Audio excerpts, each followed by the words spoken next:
ambazo tutafanya hapa, na ya mwisho of course ni maneno ya kushughulikia chama zetu. Tuko na chama, tuko na corporate funds, tuko na pesa za hustler fund za corporate, tuko na pesa za SACCOS, tuko na pesa za walio wazee na hizo chama zote.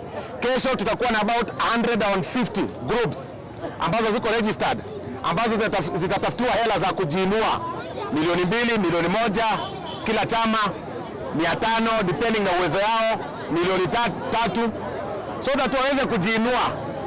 Area ya South Mugirango ni area ya kazi. Maneno ya sarakasi hapa South Mugirango hatujui.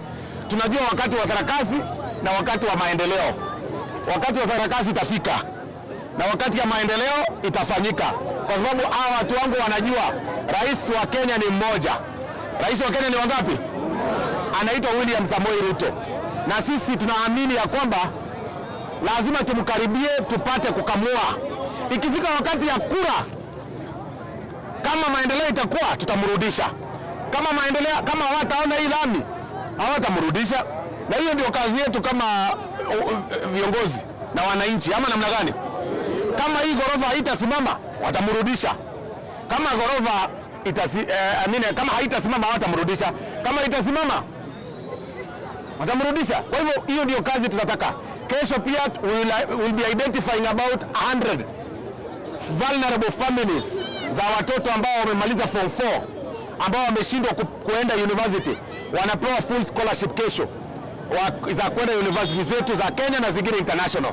Kwa hivyo tuko na process kubwa sana. Tutakuwa na wageni wengi hapa, security iko tight, vijana wamejipanga, ground iko sawa. Hapa ni Etago, hapa ni kwangu nyumbani, hapa ndio mimi pia ninatoka. Na kwa hivyo ukiangalia watu wote hawa ni watu wangu. Hebu nione watu wangu, hebu nionyeshe kwa mkono.